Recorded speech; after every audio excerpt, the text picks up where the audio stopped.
साथियों नमस्कार। संस्कृत के इस कालांश में आप सबका पुनः स्वागत। इस कालांश में मैं आपके साथ षष्ठी विभक्ति से संबंधित एक सूत्र है षष्ठी शेषे, और चतुर्थी विभक्ति जो विकल्प से आ रही है शेषत्व की विवक्षा में, उससे संबंधित एक सूत्र है चतुर्थी च आशीषी आयुष्य मद्र भद्र कुशल सुख अर्थ हितई। इस विधि सूत्र को मैं आपके साथ शेयर करना चाहूँगा। आइए देखते हैं। विधि सूत्र है चतुर्थी च आशीषी आयुष्य मद्र भद्र कुशल सुख अर्थ हितई। ये है सूत्र। अर्थ देखिएगा इसका, आशीर्वाद अर्थ में सूत्र ये कहना चाहता है कि आशीर्वाद अर्थ होना चाहिए। क्या? आशीर्वाद अर्थ होना चाहिए। आशीर्वाद अर्थ में यदि आयुष्य मद्र भद्र, भद्र में शुभ, कुशल सुख, अर्थ, अर्थ में प्रयोजन और हित, इन शब्दों का प्रयोग हो तो, और इनके समानार्थक शब्दों का प्रयोग हो तो, इसके योग में, इन शब्दों के योग में शेषत्व की विवक्षा में विकल्प से चतुर्थी विभक्ति होती है। ठीक है। सूत्र में च दिया हुआ है, सूत्र में आए चकार का अभिप्राय, यहां सूत्र में आए चकार से षष्ठी की अनुवृत्ति हो रही है, तो पक्ष में षष्ठी शेषे सूत्र से षष्ठी विभक्ति हो जाती है। सूत्र पुनः सुनिएगा। विधि सूत्र है चतुर्थी च आशीषी आयुष्य मद्र भद्र कुशल सुख अर्थ हितई। और ये सूत्र कहना चाहता है कि आशीर्वाद अर्थ में आयुष्य मद्र भद्र कुशल सुख अर्थ और हित, इन शब्दों के योग में और इनका समान अर्थ देने वाले समानार्थक शब्दों के योग में शेषत्व की विवक्षा में विकल्प से चतुर्थी विभक्ति होती है। ठीक है। और चकार से षष्ठी की अनुवर्ती हो रही है, तो पक्ष में षष्ठी शेषे सूत्र से षष्ठी विभक्ति हो जाती है। मैं आपको उदाहरण दे दूं, भली भांति बात स्पष्ट हो जाएगी। प्रथम प्रामाणिक उदाहरण है आयुष्यम कृष्णाय कृष्णस्य वा भूयात्। वाक्य है आयुष्यम कृष्णाय कृष्णस्य वा भूयात् का कृष्ण आयुष्मान हो, अर्थात कृष्ण दीर्घायु हो, लंबी आयु के हों कृष्ण। ये यहां आशीर्वाद अर्थ में है। किस अर्थ में है? आशीर्वाद अर्थ में है। वाक्य में देखिएगा आयुष्यम पद का प्रयोग हुआ है। इस आयुष्यम पद का प्रयोग आशीर्वाद अर्थ में हुआ है ना। कहा भी गया कृष्ण आयुष्मान हो, कृष्ण दीर्घायु हो। आशीर्वाद अर्थ में आयुष्यम पद का प्रयोग हुआ है। इसके योग में विधि सूत्र है चतुर्थी च आशीषी आयुष्य मद्र भद्र कुशल सुख अर्थ हितई। इस विधि सूत्र द्वारा शेषत्व की विवक्षा में विकल्प से चतुर्थी विभक्ति हो गई। तो ये देखिएगा, यहाँ कृष्णाय पद में चतुर्थी विभक्ति लगी हुई है। कृष्ण शब्द पुल्लिंग शब्द है, इसका चतुर्थी विभक्ति का एक वचन होता है मित्रों कृष्णाय। कृष्णाय पद में चतुर्थी लगी हुई है इस सूत्र से। और चकार के पक्ष में षष्ठी शेषे सूत्र से षष्ठी विभक्ति। ये देखिए कृष्णस्य, ये कृष्णस्य पद में षष्ठी विभक्ति लगी हुई है। कृष्ण शब्द का षष्ठी विभक्ति का एक वचन होता है कृष्णस्य। किसके योग में? आयुष्य में। ठीक है ना मित्र। और वाक्य क्या बन गया? आयुष्यम कृष्णाय कृष्णस्य वा भूयात्। कृष्ण आयुष्मान हो या दीर्घायु हो।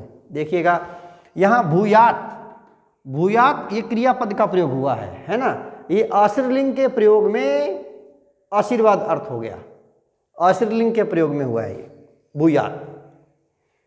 दूसरा वाक्य है चिरंजीवितम कृष्णाय कृष्णस्य वा भूयात्, कृष्ण की लंबी आयु हो।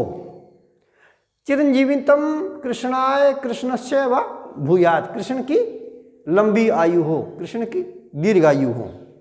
ये देखिएगा यहां भी चिरजीवितम पद जो आया हुआ है, ये चिरजीवितम पद ये आशीर्वाद अर्थ में है। वाक्य बना है चिरजीवितम कृष्णाय कृष्णस्य वा भूयात्, कृष्ण की लंबी आयु हो। यहां कृष्णाय पद में चतुर्थी विभक्ति लगी हुई है और कृष्णस्य पद में षष्ठी विभक्ति लगी हुई है, जैसा कि मैंने ऊपर आपको ऊपर वाले वाक्य में समझाया था। किसके योग में? चिरजीवितम, इस पद के योग में। चतुर्थी च आशीषी आयुष्य मद्र भद्र कुशल सुख अर्थ हितई, इस विधि सूत्र द्वारा शेषत्व की विवक्षा में विकल्प से चतुर्थी विभक्ति लगकर कृष्णाय बना और चकार से षष्ठी शेषे की अनुवृत्ति होने पर कृष्णस्य पद आया है और वाक्य बन गया चिरजीवितम कृष्णाय कृष्णस्य वा भूयात्, कृष्ण की लंबी आयु हो। अगला वाक्य देखिएगा मैंने आयुष्य को बता दिया, अब मद्र और भद्र की बात करूंगा। देखिएगा उदाहरण है मद्रम भद्रम वा कृष्णाय कृष्णस्य भूयात्, कृष्ण का कल्याण हो, ये भी आशीर्वाद अर्थ में ही वाक्य है। तो वाक्य में प्रयुक्त मद्र और भद्र इन शब्दों के योग में, क्योंकि ये आशीर्वाद अर्थ में है, इन शब्दों के योग में कृष्णाय पद में उक्त विधि सूत्र से शेषत्व की विवक्षा में विकल्प से चतुर्थी विभक्ति हो गई और षष्ठी शेषे से षष्ठी हो गई और वाक्य बढ़ गया मद्रम भद्रम वा कृष्णाय कृष्णस्य भूयात्, कृष्ण का कल्याण हो। अगला वाक्य देखिएगा, अगला वाक्य है कुशलम निरामयम भवते भवतः वा भूयात्। देखिएगा अब बात कर रहा हूं कुशलम शब्द की और उसी का समानार्थक है निरामयम। कुशलम अर्थात निरामय, निरोगी। तो वाक्य है कुशलम निरामयम भवते भवतः वा भूयात्, आपकी कुशलम कुशलता हो, निरामयम भवतः आपकी निरोगिता हो। आशीर्वाद अर्थ में ही है ये वाक्य। दो शब्द का प्रयोग किया है, दो पदों का, कुशलम और निरामयम, ये समानार्थक शब्द है।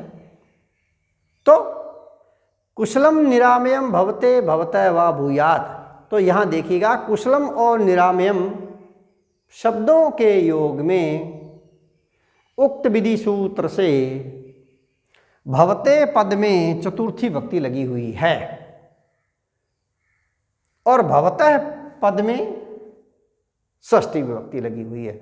भवान शब्द है पुल्लिंग, आप सम्माननीय अर्थ में हैं। तो भवान शब्द पुल्लिंग का चतुर्थी विभक्ति का एक वचन होता है भवते और भवान शब्द का चतुर्थी विभक्ति का, क्षमा चाहूंगा, षष्ठी विभक्ति का एक वचन होता है भवतः। भवान भवन्तौ भवन्तः के रूप चलते हैं ना। तो कुशलम निरामयम भवते भवतः वा भूयात्, आपकी कुशलता हो या आपकी निरोगिता हो। ठीक है। एक और उदाहरण देखिएगा। तो मैंने अब कुशलम शब्द को भी बता दिया, अब सुख शब्द का वाक्य में प्रयोग कर रहा हूं। देखिएगा यहां है सुखम अर्थ है और अर्थ का भी कर रहा हूं, दोनों का ही। सुखम अर्थ है राज्ञे राज्ञ है वा भूयात्, वाक्य है सुखम अर्थ है राज्ञे राज्ञ है वा भूयात्, राजा का सुख होवे या राजा को सफलता मिले। राजा का सुख होवे, सुखम राज्ञे राजा का सुख होवे, अर्थ है राज्ञे राजा को सफलता मिले, अर्थ मीन्स प्रयोजन, सफलता मिल जाए। देखिएगा यहां वाक्य में सुखम और अर्थ है, इन दो पदों का प्रयोग हुआ है और ये दोनों के दोनों आशीर्वाद अर्थ में हैं।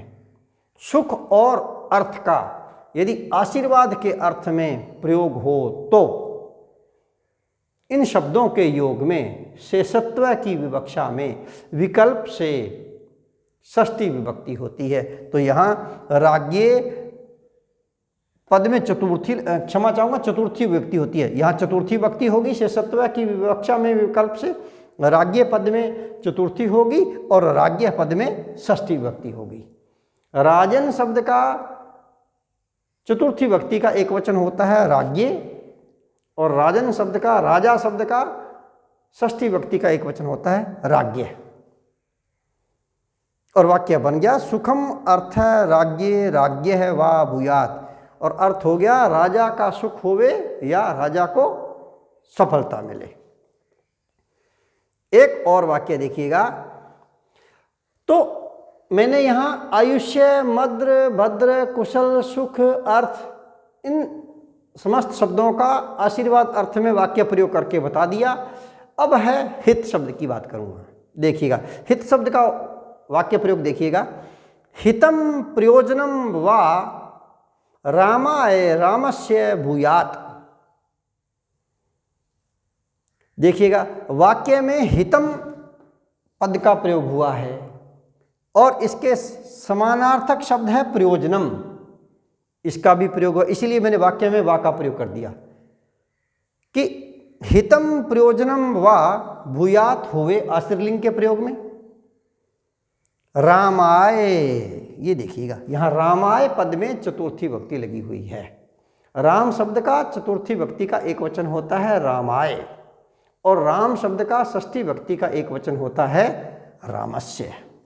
तो यहाँ मित्रों जो ये रामाय पद में चतुर्थी विभक्ति लगी हुई है, यह विधि सूत्र कौन सा, चतुर्थी च आशीषी आयुष्य मद्र भद्र कुशल सुख अर्थ हितई। इस विधि सूत्र से शेषत्व की विवक्षा में विकल्प से चतुर्थी विभक्ति होगी वाक्य में हितम या प्रयोजनम के प्रयोग के चलते, और चकार से षष्ठी शेषे की अनुवृत्ति हुई है तो षष्ठी शेषे से रामस्य पद में षष्ठी विभक्ति होगी, और वाक्य बन गया हितम प्रयोजनम व रामाय रामस्य भूयात। और हिंदी अर्थ बन गया राम का हित हो या राम का प्रयोजन सिद्ध हो। ये सारे के सारे शब्दों का प्रयोग आशीर्वाद अर्थ में हुआ है। एक वाक्य है पथ्यम, ये देखिएगा ये पथ्यम, ये समानार्थक शब्द है।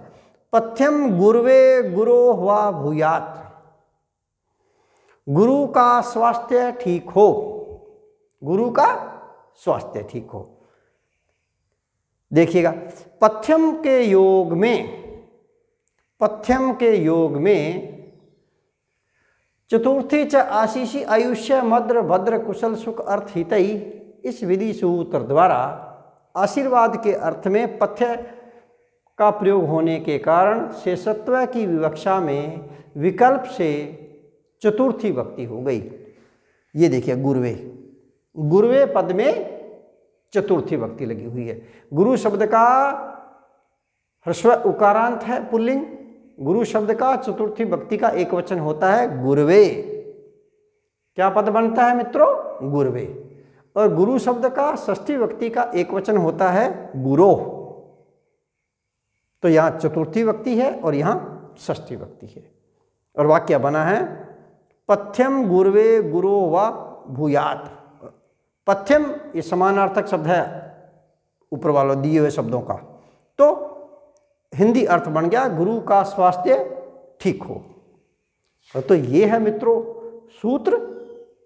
अब इस सूत्र में एक बात कही गई है कि ये समस्त जो शब्द हैं आयुष्य मद्र भद्र कुशल सुख अर्थ हित, ये शब्द और इनके समानार्थक शब्दों का प्रयोग हो तो शेषत्व की विवक्षा में विकल्प से षष्ठी विभक्ति हो जाती है। यदि आशीर्वाद अर्थ में हो तभी, और यदि ये आशीर्वाद अर्थ में नहीं हो तो फिर ये उक्त सूत्र काम नहीं करेगा, तो फिर षष्ठी शेषे मात्र सूत्र से षष्ठी विभक्ति हो जाएगी। एक उदाहरण दिया है मैंने, कृष्णस्य आयुष्यम अस्ति, कृष्णस्य आयुष्यम अस्ति, कृष्ण की दीर्घायु है। दीर्घायु हो नहीं कहा गया है, आशीर्वाद नहीं दिया गया है, बल्कि कहा गया है कि कृष्ण की दीर्घायु है, कृष्ण की लंबी आयु है।